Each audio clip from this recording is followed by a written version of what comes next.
Thank you very much, Helen, and very distinguished guests, friends and colleagues. It's wonderful to be here in such a warm environment and in such a wonderful place, Old Parliament House and the Museum of Australian Democracy. And I too, of course, am proud to acknowledge the traditional owners of the land and respect their elders past and present.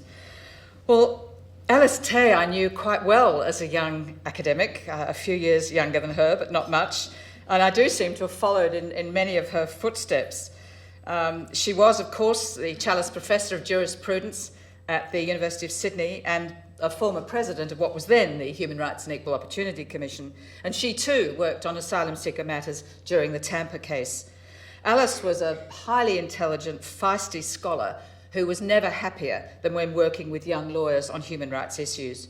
She had an international and regional reputation, and I was always rather amused that wherever I went, in China, Vietnam, or Indonesia, I would always be asked, "Do you know Alice?" They didn't even have to mention her surname. We all knew who Alice was wherever we went in that region, and it's been a great honour for me to be able to speak in her memory today in this lecture on law and human rights.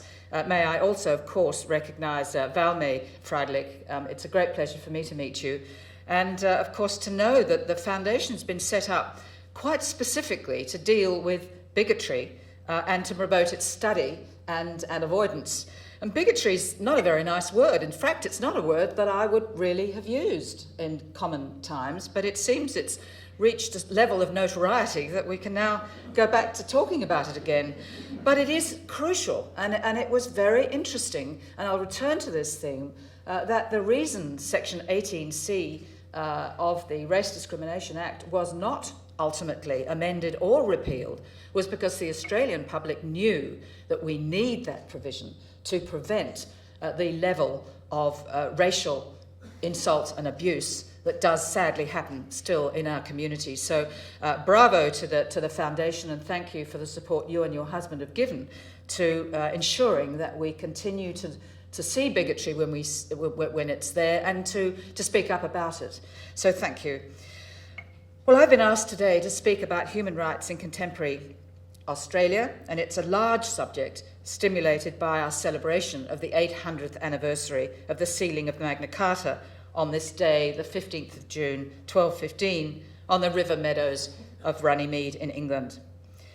The Charter of Liberties, or Magna Carta as it later became known, was drafted by Stephen Langton, the Archbishop of Canterbury, in an effort to end the conflict between the king and his barons. Notably, King John was probably illiterate, and he didn't sign the document. Rather, he attached his seal to it. Both the king and his barons then swore oaths before a crowd of hundreds, the king to abide by the terms of Magna Carta and the baron to give fealty to the king. But within 9 weeks of sealing the Magna Carta, it was annulled by Pope Innocent III. Civil war soon broke out, and within a year or so, the king was dead. How was it that this Latin-inscribed sheepskin parchment became anything more than a minor footnote in English history? Why is Magna Carta today recognised as the foundational document of English constitutional law and the symbol of liberty and freedom throughout the English-speaking world?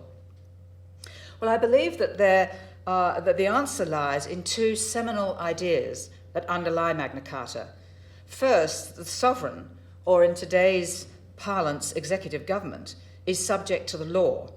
It was the articulation of the idea that the king, like his barons, was subject to the law of the land that explains the enduring power of Magna Carta. The second important idea was Chapter 14 of the 1215 document, in which the king agreed to obtain the common counsel of the kingdom if he was to have any taxes. He agreed that we will cause to be summoned the archbishops, bishops, abbots, earls, and greater barons, and all of those holding us in chief for a fixed date, namely after the expiry of 40 days, and to a fixed place. When the summons has been made, the business shall proceed. Well, this clause was later struck out as important but doubtful, but the damage was done. In short, Magna Carta was a revolution. It was described in the earliest contemporary account in the Chronicle of Melrose Abbey as follows: "A new state of things has begun in England, such a strange affair as had never before heard. For the body wished to rule the head, the people desired to be masters over the king. While Parliament, evolving from this slender idea of a common council, took many centuries to evolve, the idea of a common council to advise the king was sown. And it's about the vital role our parliaments play, whether state, territory or federal, in protecting our ancient democratic liberties and rights that I'd like to speak to you today.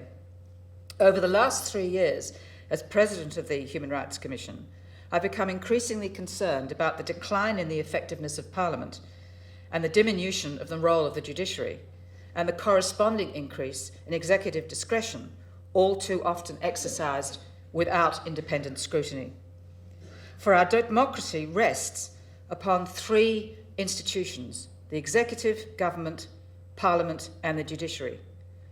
If the separation of these powers is distorted, democracy is at risk. Power must be exercised according to the rule of law. The majority cannot abuse the rights of the minority. But let me begin by taking you back to an event that has fascinated me since I was a young student at law school. Let's go back to 1535 and the trial for sedition and treason of Sir Thomas More. His trial was for refusing to take the oath acknowledging the supremacy of King Henry VIII. The evidence adduced against Sir Thomas concerned a conversation that he was alleged to have had with the Solicitor General, Richard Rich, and the conversation went a little like this. Sir Thomas asked, "Suppose that Parliament enacted a law stating God is not God. Would this be a valid law?" Wisely, the Solicitor General said, "No, it would not." Sir Thomas More then said, "Parliament can make a king, but it cannot declare the king to be above God." A dangerous comment to make, knowing that his monarch sought a new wife. It took 10 minutes for the jury to find Sir Thomas guilty of sedition and treason, and his head was separated from his shoulders at the Tower of London shortly after. Were a conviction for treason to be made today, he'd probably have lost his citizenship. Sir Thomas made a point that has always fascinated me. What are the proper limits on the power of Parliament? This is a question that remains a live one for contemporary Australian democracy. Over the last 14 years or so, the major political parties have agreed with each other to pass laws that threaten some of the most fundamental rights and freedoms that we've inherited from our common law tradition. Indeed, respective governments have been remarkably successful in persuading parliaments to pass laws that are contrary, even explicitly contrary, to common law rights and to the international human rights regime to which Australia is a party. Particularly since the 9/11 attacks in 2001 on the United States, Australian parliaments have passed scores of laws that infringe our common law freedoms of speech, association and movement, the right to a fair trial, and the prohibition on arbitrary detention. These new laws undermine a healthy, robust democracy, especially when they grant discretionary powers to executive governments in the absence of meaningful scrutiny by our courts. What then are the safeguards of democratic liberties if Parliament itself is compliant and complicit in expanding executive power to the detriment of the judiciary and all Australians? What are the options for democracy when both major parties in government and opposition agree upon laws that violate our fundamental freedoms under common law and breach our obligations at international law? In considering these questions, we need to be clear about what we mean by the rule of law. Some might say it means those laws that are passed by Parliament and are valid under the Constitution. The argument being that the sovereignty of the people is exercised through their elected parliamentary representatives and legislation, and is thus the law of the land so long as it doesn't breach constitutional constraints. But the question I have is, what if there are few constitutional constraints and Parliament passes laws that violate our liberties? I'll come back to those questions a little later, but for the moment, let us recall some of the many promises made by the King in Magna Carta to abide by long recognised laws and freedoms at that time. In other words, Magna Carta didn't invent these laws and freedoms. They had existed and they were being enforced upon a king who refused to abide by them. Buried in the middle of this Latin document dealing with the rights of widows on the deaths of their husbands, or the standard measure of a glass of wine or ale, or the breadth of a piece of cloth, are these clauses. No free man shall be taken or imprisoned, or stripped of his rights or possessions, or exiled, or deprived of his standing in any way, except by the lawful judgment of his equals, or by the law of the land. To no one will we sell, to no one deny or delay right or justice. These words are the defining statements of the rule of law and of the limits on the arbitrary power of the state. They ring through the centuries and remain the bedrock for principles of justice that we continue to struggle to protect in the second decade of the 21st century. But let me go back again to the 17th century, where Magna Carta was employed to very good effect by this man, Sir Edward Coke. I was always annoyed as a law student that the word cook should be pronounced coke, but anyway, it's one of those nuances of a law degree that one learns to recognise. But Sir Edward Coke was England's first Lord Chancellor, and he employed the Magna Carta in his legal battle with King James I of England.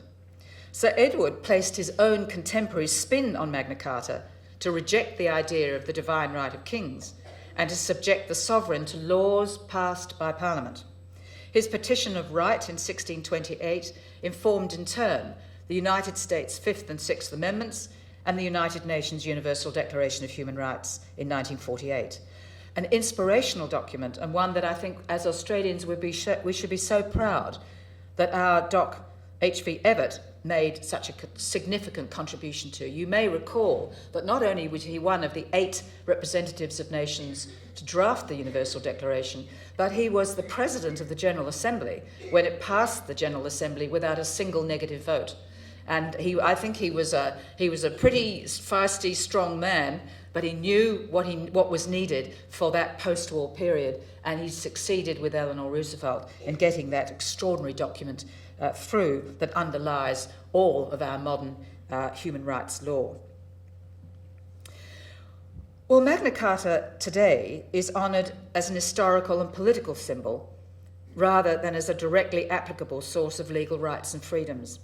And indeed, the Chief Justice of our High Court, Robert French, recently observed rather dryly, Magna Carta has given many a plaintiff false hope in litigation before the courts. Yes, he's right. It's true that little remains on our statute books today of the liberties set out in Magna Carta, liberties that reflected long-established Anglo-Saxon and Angovian laws. Magna Carta is often dismissed by many as an overrated political myth. But once the historical revisionists have done their worst, it remains true that Magna Carta means more than it says. The myth has a potency as a universal acknowledgement of the principles that the sovereign is not above the law, that sovereignty lies with the people through Parliament. In short, and to go back to that great document of precedent, the Castle, it's all about the vibes. Other legacies of Magna Carta that contribute to our liberties include the right to a fair trial and access to justice, habeas corpus, the idea that the punishment should fit the crime, that courts should sit regularly in one place, that laws should be written and made public, that widows should have their inheritance and not be forced to remarry. In summary, today, the Magna Carta represents the idea of protection of the individual against arbitrary power. Appeal to Magna Carta is often legally and historically inaccurate, but they continue to be made today because of that vibe, because of the iconic status. The Occupy London protest at St Paul's Courtyard was, for example, justified in court on the basis of Magna Carta, but it should be noted that the Master of the Rolls gave the argument very short shrift. So it's not the technical provisions of Magna Carta that are important. It's its symbolic power that informs my concern that the supremacy of the law over the executive is under threat in Australia's contemporary democracy. Before looking at some examples of the many laws that now diminish our freedoms, it should be acknowledged as axiomatic that human rights and freedoms are rarely absolute, and they must be balanced with each other, including, of course, concerns for public and national security. The validity of laws that on their face breach liberties depends on whether they're necessary and proportionate to achieve a legitimate end. This legal test is, of course, very easy for a lawyer to state, but very difficult to apply in practice. And you'll all recall that the High Court of Australia split 3-3 on the question whether the letters written by Mr. Monis to the families of Australian soldiers killed in Afghanistan were protected by the implied right to political communication. So the proper limits on the right to freedom of speech, or freedom of political communication to be strictly accurate, has yet to be resolved. Even on an issue as significant as that, our High Court was not able to reach a conclusion. There are two major examples that I'd like to discuss in the context of executive overreach. And the first is arbitrary and indefinite detention. And may I repeat these words of the Magna Carta: no free man is to be imprisoned except by the lawful judgment of his equals or the law of the land. But over recent years, respective parliaments have granted governments the power to detain indefinitely various classes of persons, including most notably refugees and asylum seekers, along with those less well known who have infectious diseases, who are subject to mandatory admission to drug and alcohol rehabilitation facilities, or who are mentally ill. Few of those detained under such laws have meaningful access to legal advice or regular independent judicial or administrative review. Australian jurisprudence on the validity of executive detention was developed by the High Court in Lim's case more than 20 years ago. And the central rule is that if detention is for a legitimate, non-punitive and essentially administrative purpose, it will be valid.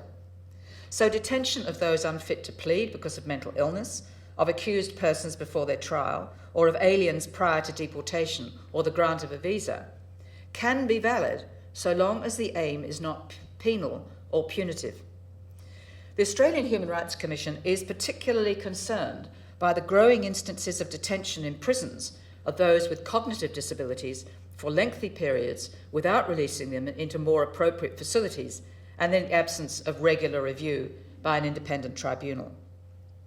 In a recent complaint to the Commission, we found that 4 Aboriginal men with intellectual and cognitive disabilities had been held for many years in a maximum security prison in the Northern Territory. Each complainant had been found unfit to stand trial on the grounds of mental disability. In respect to 2 of them, had they received the maximum sentence on a proper conviction of the charges, they would have received no more than 12 months in prison.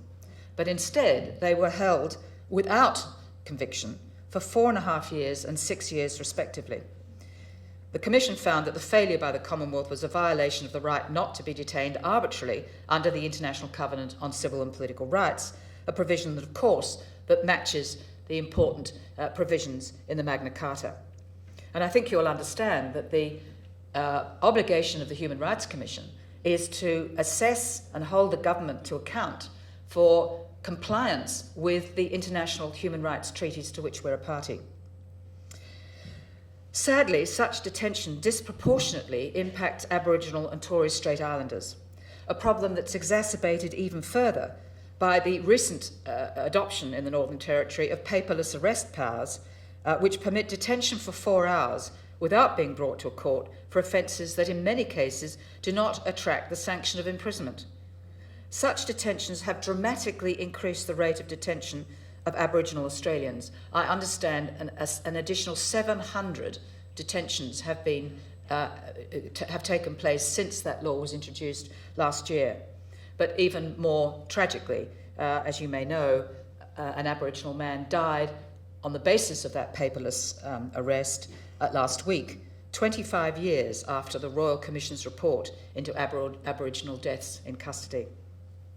There will, of course, be instances where detention at the discretion of the executive is justified in the interests of community safety. A detainee might be violent or dangerous, or reasonably likely to commit sexual offences. But conviction and imprisonment for a serious crime does not of itself justify continued detention at the discretion of the government once the sentence has been served. And at the Commission, we've considered many cases in which this is the situation where the government allows a sentence to be served and then immediately rearrests or redetains the individual and holds them without charge and without trial in many, many cases for years. despite, of course, a High Court ruling in Cable over 20 years ago that preventive detention orders for those more likely than not to commit a serious crime of violence was unconstitutional. Detention powers of the executive have also been expanded to detain asylum seekers and refugees indefinitely, powers that were found to be valid by the High Court in Al-Khatib in 2007 in a judgment of 4 judges in the majority. Most egregiously, those with ASIO adverse security assessments are detained indefinitely, many including children for years, without meaningful access to legal advice or independent review. Today, nearly 2,000 people, including 127 children, remain in closed detention in mainland Australia, and about 1,000 males remain on Manus Island and 700 people on Nauru, including 95 children. Most have been held for well over a year, many for years, in conditions that have been criticised by the United Nations as breaching the Torture Convention. Never before has Australia been charged with a breach of that convention. I suggest that this level of detention has become, as prolonged and indefinite, has become punitive. And as punitive detention is for the judiciary, I believe it may well be beyond power. But the second major example of executive overreach that I'd like to raise with you today concerns the spate of counter-terrorism laws that have been introduced in the last few months. The strength of the rule of law, I suggest, is more truly tested when security is threatened than in times of tranquility or peace. When Australia is threatened by terrorism, the need to protect our traditional liberties assumes an even greater urgency. Many laws introduced with unseemly haste in the 2 weeks before Christmas and in the name of national security go well beyond what might be deemed to be proportionate, creating a chilling effect on freedom of speech and the press and breaching our rights to privacy. The data retention laws you will all be aware of are particularly curious. While metadata is significantly more intrusive into the lives of citizens than access to mere content, a warrant is required for content, but not for metadata. As metadata will be collected in respect of many of the 23 million Australians, but those involved in terrorism are very few, it might be said that the Act employs a sledgehammer to crack a nut.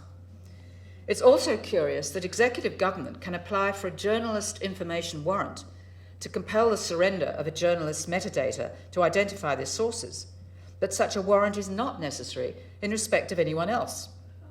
Lawyers, it seems, do not have the special privileges that are extended to journalists, and I'm sure there are many of you in this room who would wonder why that privilege is not extended to you as well. And it's of course ironic that in the last week or so, the United States Congress has just passed a new law replacing the Patriot Act with the Freedom Act, which restricts for the first time, I understand, in American history, the powers of its intelligence and security agencies with regard to the collection, storage and access to metadata. Of course, many politicians support the rule of law. That phrase slips easily from their lips. They support the freedom of speech, but they're breathtakingly inconsistent in doing so. While the government argued for the repeal or amendment of Section 18C of the Racial Discrimination Act on the basis that it was necessary to protect freedom of speech, the same government made a 180-degree turn with new counter-terrorism crimes of advocacy and penalties for the disclosure of protected information. A new offence has been created of advocating terrorism that is so imprecise in scope that it may well cover opposing the Assad regime in Syria, for example. Last week, the Attorney announced further legislation to create a social media monitoring capability. He justifies this new law on the ground that it's necessary to detect terrorist propaganda as one of the biggest challenges facing Australia today. If proportionality is the test, I wonder what new laws and fundings will be forthcoming to address domestic violence. Almost 2 women a week killed by their partners or former partners, and an estimated 43 women have been killed this year alone. Other rights are threatened frequently. Freedom of movement is threatened, in which new laws declare the Mosul district in Iraq and Al Raqqa province in Syria as areas in which no Australian may enter. And if we do, there's a 10-year prison sentence unless you have a valid excuse, the evidentiary burden for proving lying on the accused. So the burden has shifted to the accused to demonstrate that they're in a region for good reason. ASIO officers have now been given total immunity from civil and criminal prosecutions while they're engaged in special intelligence operation.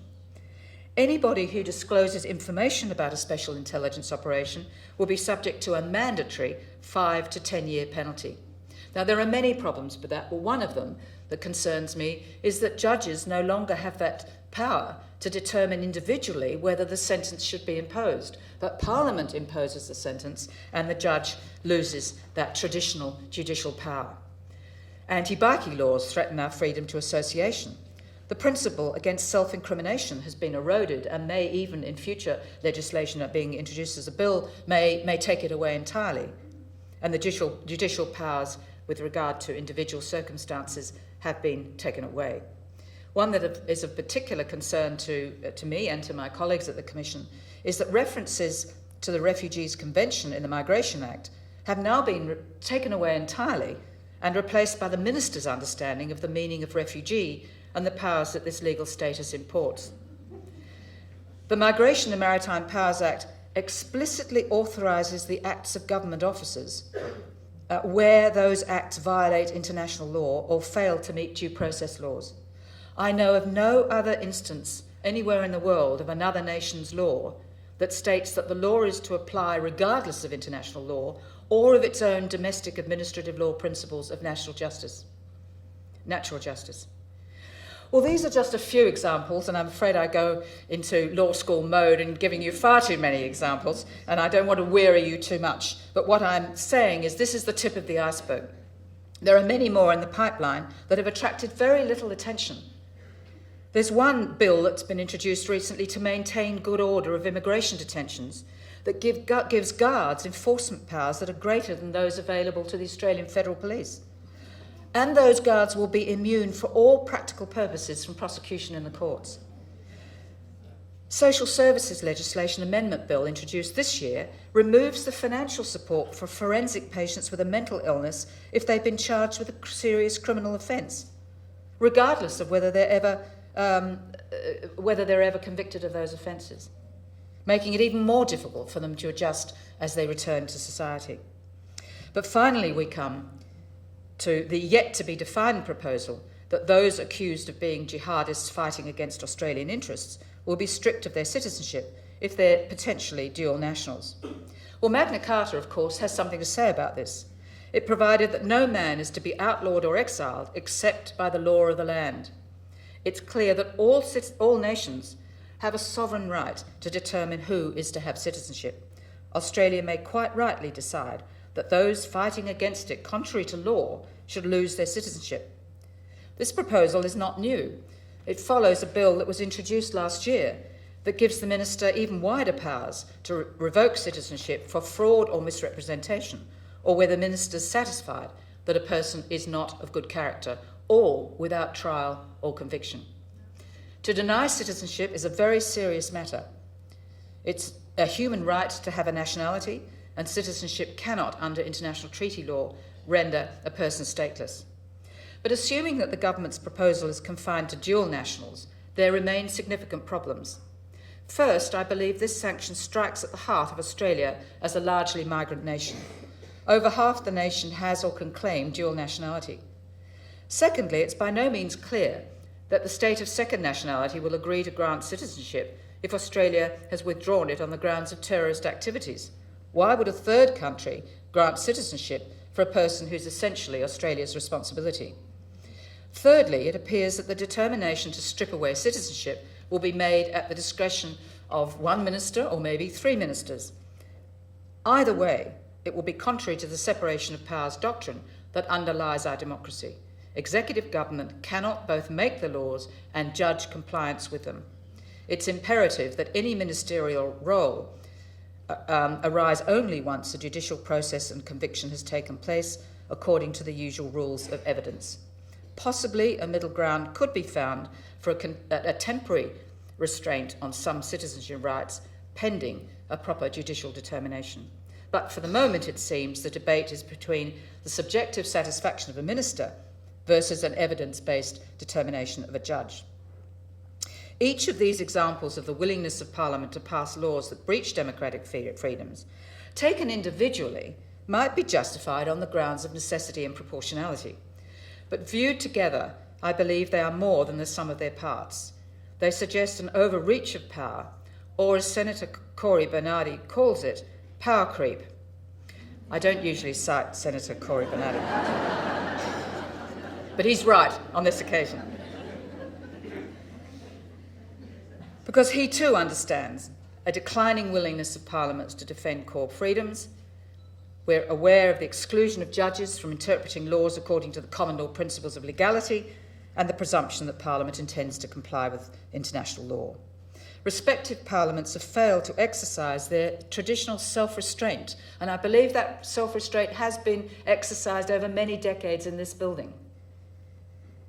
But unfortunately, the volume of laws that currently infringe our freedoms, estimated by Professor George Williams to be over 350 laws currently on the books, introduced for the most part since 9/11, suggests prioritising government power has become a routine part of the legislative process.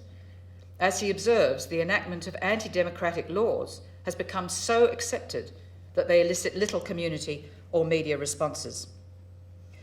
I believe that parliamentary restraint is especially important in Australia, where we have an exceptionalist approach to the protection of human rights.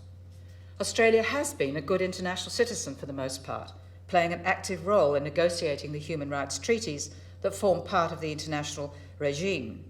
However, as I've said earlier, these treaties do not apply in Australia because they have not been introduced into our domestic law by Parliament. And they, in particular, concern the International Covenant on Civil and Political Rights, which reflects many of the provisions of the Magna Carta, and the Convention, of course, on the Rights of the Child. Our Constitution protects the freedom of religion, the right to compensation for the acquisition of property, and the right to vote. And the High Court has implied a right of political communication. But there's very little else. As is well known, unlike every other common law country in the world, Australia has no Bill of Rights, and compounding our isolation from international jurisprudence, the Asia-Pacific has no regional human rights treaty and no regional court to build a regional consensus. But it might be thought we can always rely on our courts to protect our common law rights. Laws passed by Parliament are not to be construed as abrogating our common law rights, except with clear words. Our courts have, where possible, employed the principle of legality to adopt a restrictive interpretation of legislation to protect our freedoms.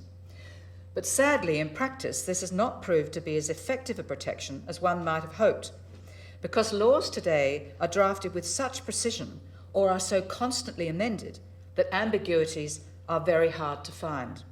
And a good example of this is the Malaysia Solution case that the High Court considered under the rubric of the Migration Act.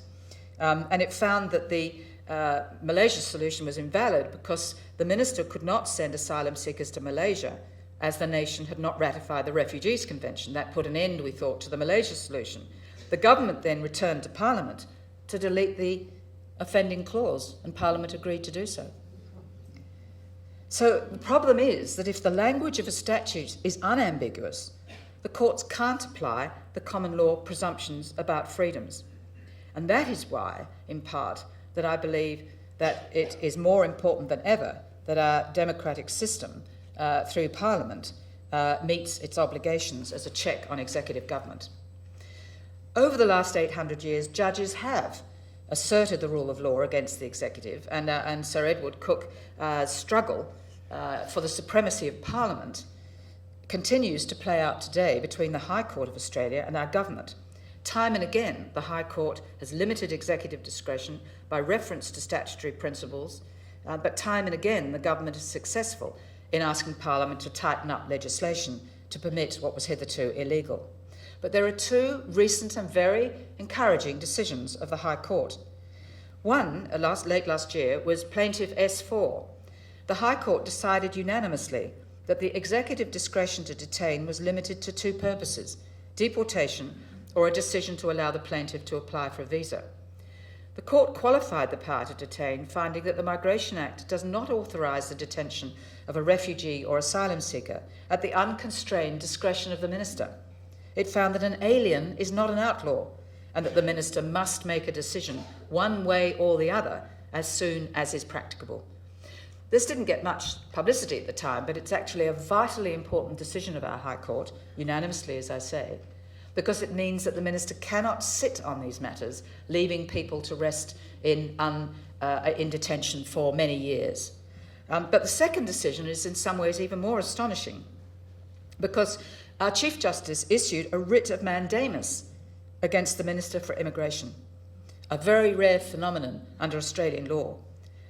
The minister, in effect, did not comply with that writ of mandamus, and it went back to the High Court of Australia, which then decided, unanimously again, to order the minister to comply with a writ of mandamus, and that meant that the minister had to decide either to grant a visa to someone who'd already been determined to be a refugee but had been held in closed detention for 3 years, or to deport him. So we have an extraordinary precedent in which our courts will stand up.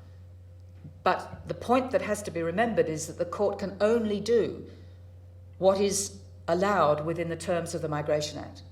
But the court will do what it can when it can. So, in conclusion, what is to be done to protect democratic rights and freedoms in Australia? Well, celebrations of Magna Carta this year could reignite calls for some sort of Bill of Rights. Had we such an articulation of rights today, it would give greater scope for the courts to assess the validity of legislation against human rights benchmarks. It would be possible to challenge the indefinite detention of the mentally ill, of asylum seekers and refugees, to challenge the overreach of counter-terrorism laws, and to challenge disproportionate restrictions on speech and association. But a Bill of Rights remains highly improbable in the current environment. Other options are to strengthen scrutiny by the Joint Parliamentary Committee on Human Rights, which has been in existence for the last 4 years or so and has remarkably, across party lines, achieved consensus reports. And I was most encouraged by the appointment of that committee, but sadly its reports are generally not or do not have a significant effect on the willingness of Parliament to pass bills that they might challenge. I, of course, would like to mention the role of the Australian Human Rights Commission as an independent statutory body that provides an access to justice to 21,000 separate complaints a year across Australia, 70% of which we settle by conciliation. But one of the most important and effective safeguards of our human rights is the expectation of Australians, the cultural expectations, that our freedoms will be protected. While most Australians are highly unlikely to be able to describe the doctrine of the separation of powers among executive, parliament and judiciary, but they're very quick to assert their freedoms under the rubric of a fair go, a phrase that is as close to a Bill of Rights in this country as we're likely to get. It is this cultural expectation that keeps our freedoms alive today, as was amply illustrated by the overwhelming community response to Preserve 18C of the Racial Discrimination Act. Promoting a community culture that respects human rights also, of course, depends on the education of young Australians so that they can better understand and value our constitutional protections for democracy and the rule of law. And I'd like, if I may, to take just a few minutes to show you a video that was launched today and that has been produced by the team at the Human Rights Commission. Annie Pettit's here with us, so she led that team. And this video will go out to all the schools and all the students to give some idea of what it is that Magna Carta is all about.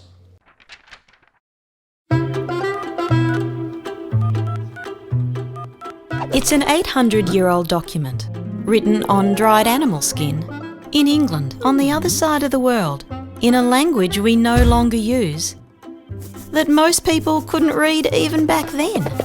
So why is Magna Carta important to us in Australia today? Because it was the starting point for some of our most important human rights, things it's easy to take for granted, For instance, before Magna Carta, life was pretty cruisy.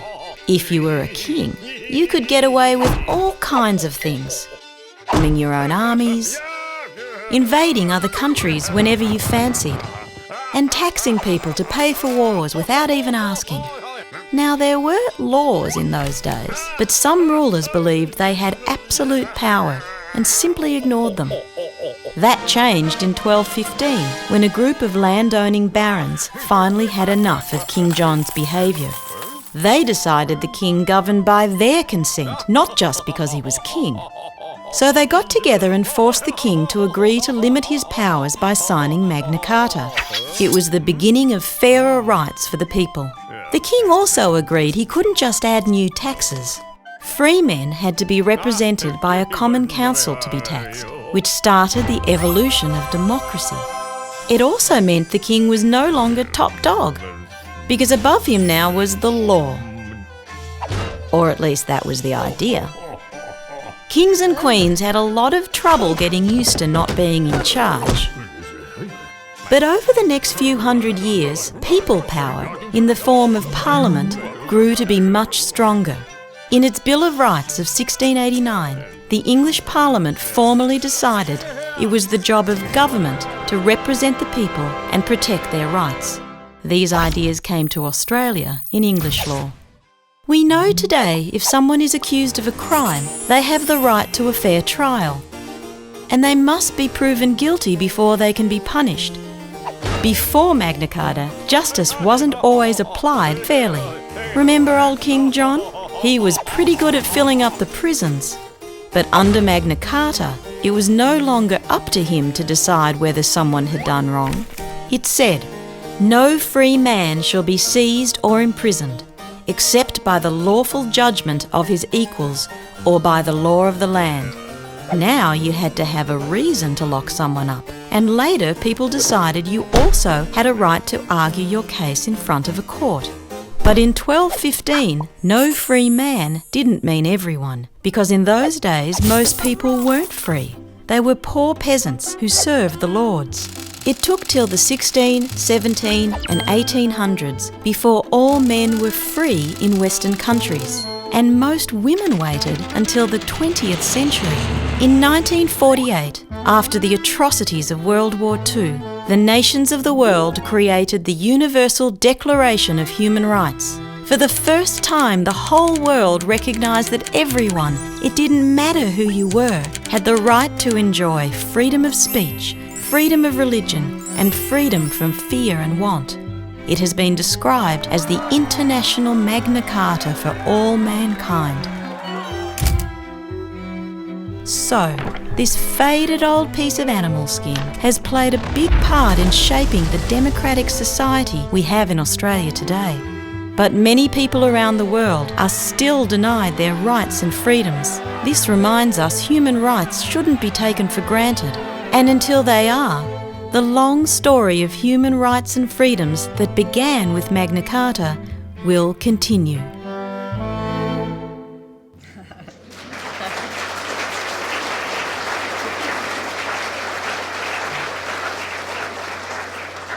Well, that video is then followed up by teaching tools that you can go into certain issues and get more information, and teachers can develop a curriculum from it. But we really hope that will be a way of ensuring that our young people are better informed about what Magna Carta does and what our own democratic freedoms mean today, not just as an historical issue. Well, finally, in conclusion, can I observe that present company, of course excepted, human rights lawyers and activists are not necessarily deserving of sainthood. On delving into Sir Edward Cook's life, I found that he kidnapped his 14-year-old daughter from the protection of his wife. He married her off to a rich and influential gentleman.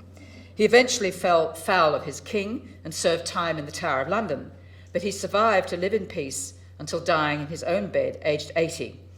I hope that despite challenging the power of the executive, as an Australian national and an English migrant, I can keep my passport close, escape statelessness to retire and smell the roses. Thank you all very much.